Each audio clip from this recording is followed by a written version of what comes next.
listening to Pause. We pause for a second or two. This is episode 43, Springtime.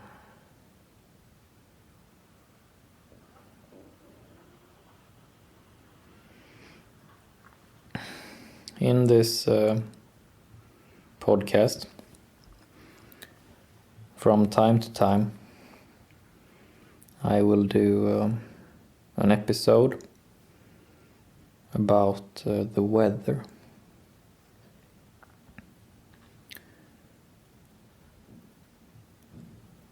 Weather is oftentimes a subject that is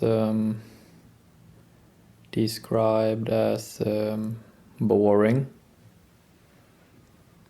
unimportant,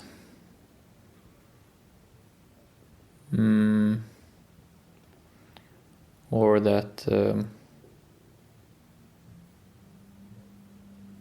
that its influence on us is limited. For different reasons, we do not want to acknowledge that the weather is affecting us a great bit in how we feel about life and ourselves, how we feel about each other,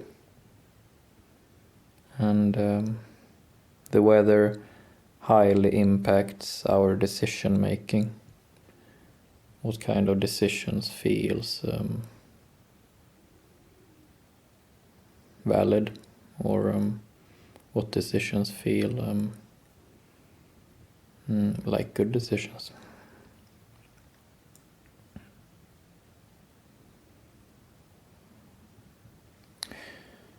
This episode is called Springtime, and the last episode I did about the weather was a few months ago about winter. And now, here where I am sitting in Sweden, the weather is still cold.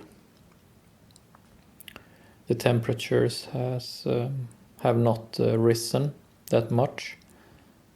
It's still just a couple of degrees Celsius. However, there is more hours of light. And especially the sort of quality of light is higher now, just compared to a month ago.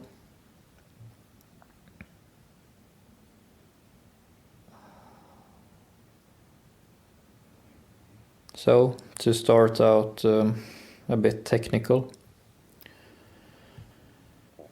as we are exposed to more light, we get more high quality light into our eyes. It affects the hormone production in our bodies. So I think I read something about that our visual centra behind our eyes is sitting on top of the part of our brain deciding hormone production. So light and hormones are very closely related.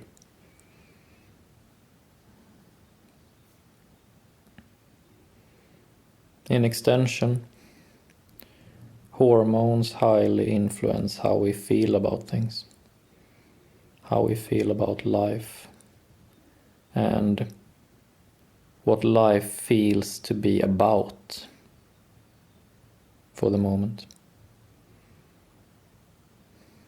So, on a hot warm, sunny day, we will have different decision making than on a cold, wet, dark day.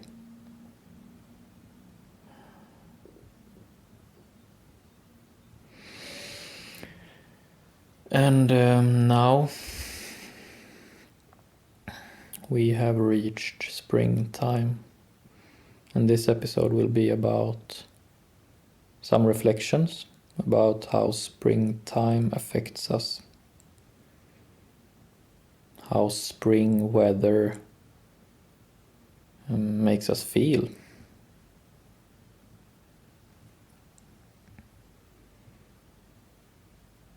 So, here in Sweden, we have quite many months of winter, cold and dark. So I would say that it starts getting cold and dark in Sweden in about October, November, and the light is not really coming until now in March. So there is about 5 or 6 months, about half a year of relative darkness and cold.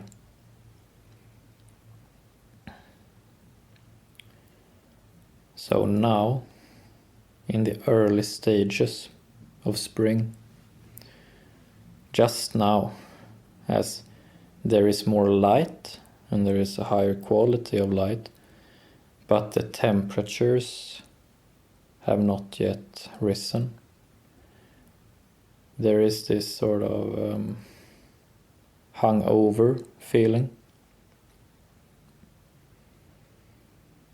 It can feel like you have sat down for too many hours working, and then as you get up from your chair, you can get dizzy because you're not used to being up and about.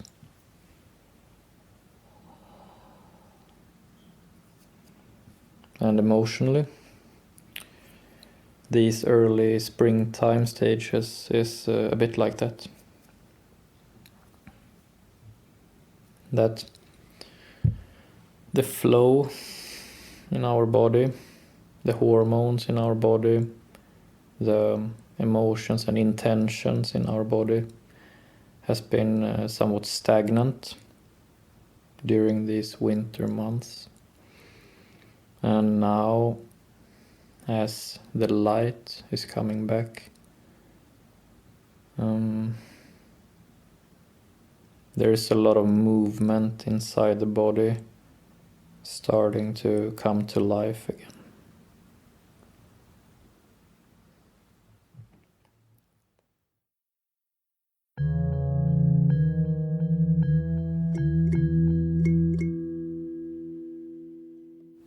So, how does this affect us as a group of people? So during these winter months, we tend to keep more to ourselves. We stay inside more. We spend more time just huddled up by ourselves in some couch or bed or in some chair. And furthermore, in these times, with smartphones and internet and social media, we spend a lot of time by ourselves looking at these screens and looking for things that resonate with us personally.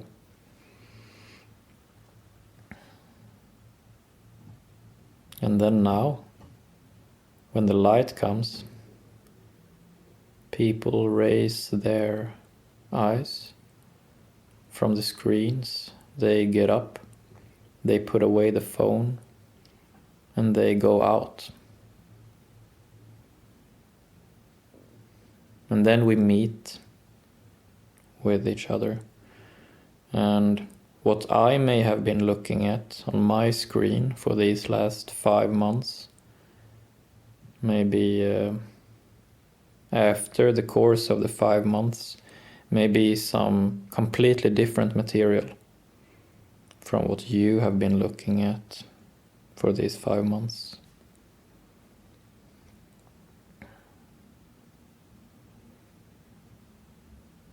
So if we combine these two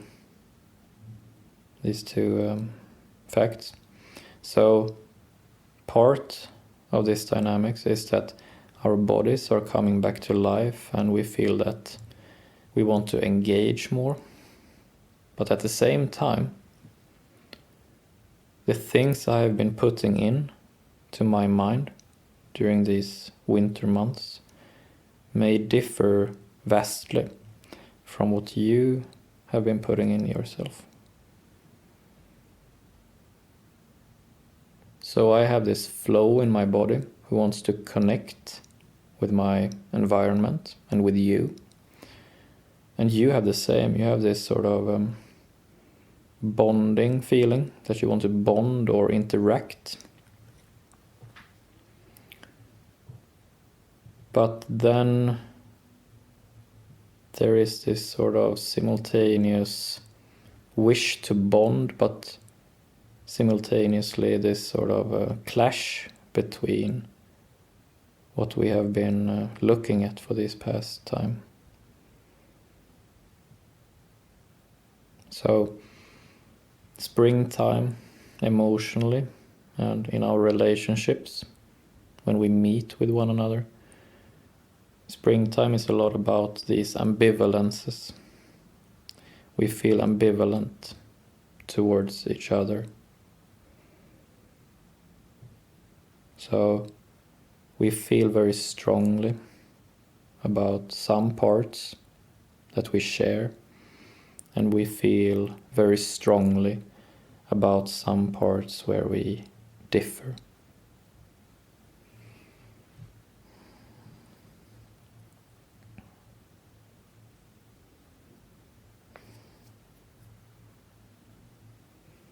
All of these dynamics, all these ambivalences,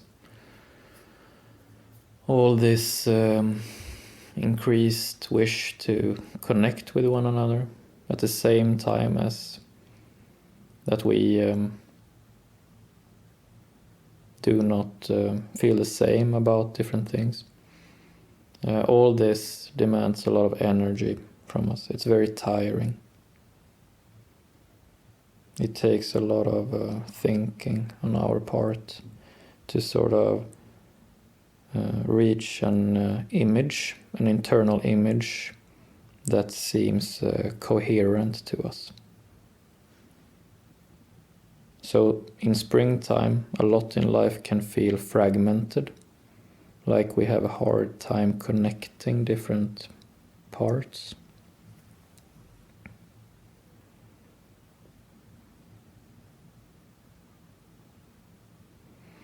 And it might be that it's too difficult sometimes to connect some parts with each other. So then we will have to do some rationalization or some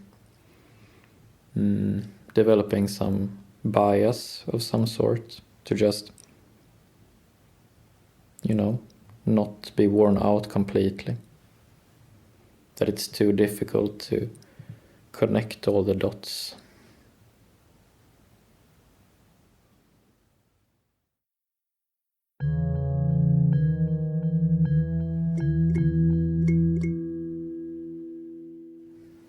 In these episodes, these sort of weather episodes, one pattern that is recurring is if we live in a climate where there are distinct seasons, such as winter, spring, summer, and fall, then emotionally, the most challenging times will be the sort of in-between times, in between seasons. So now, for example, is such a time when winter is just changing into spring. That now there is more light, but the temperature is still low. So the light feels like spring, but the temperature feels somewhat like winter.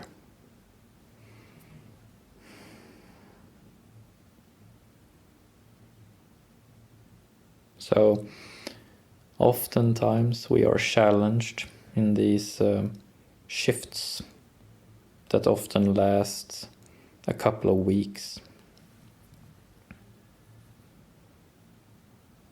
And there is much to be won by just being aware that these couple of weeks are weeks of seasonal change. There's a seasonal shift going on right now. So due to that weather shift, due to that season shift, I will inevitably be more confused right now. There will be more ambivalences in me. I will be more prone to make oversimplifications because I'm tired. There is more demanded of me right now in this shift.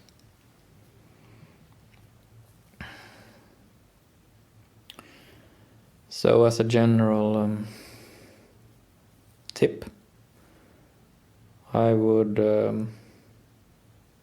advise not to make too great decisions in such a seasonal shift, because our decision making, our judgment, will be more ambivalent, more confused, and a bit hungover.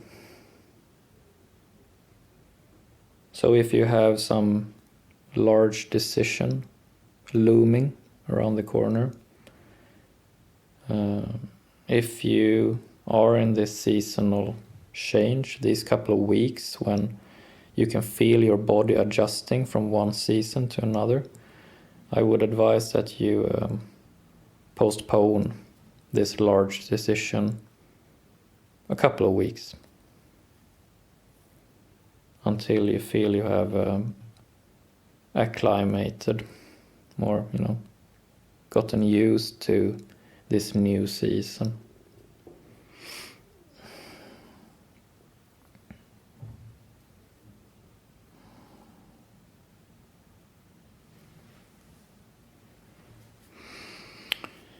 The weather is a profound subject, and it comes down to acknowledging and living in the knowledge that our bodies are part of this weather. The weather is not just outside of us, it's also inside of us. We react very strongly to weather. Light, temperature, smells, moisture in the air, humidity in the air. We react very strongly to these.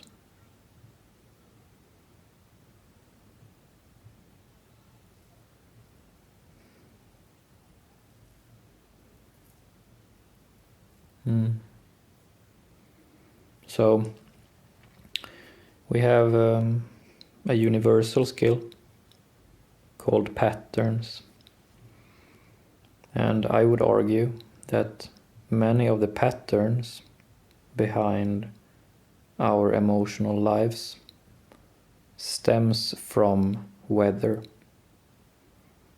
That's sort of the seasonal changes and the climate, the amount of light, temperature, humidity, smells, these things.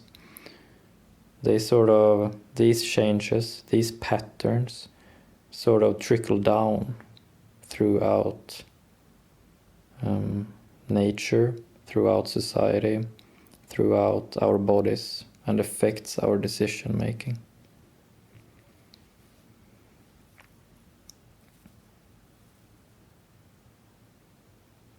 So if we take some time to think about how we feel about the weather and the changes in weather, the changes in our bodies, then many other patterns will become more apparent to us. Decision making on an emotional level will make more sense if we are also taking the weather and our own bodies seriously.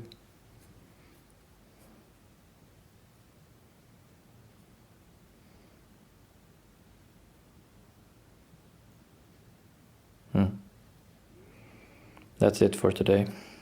Thank you.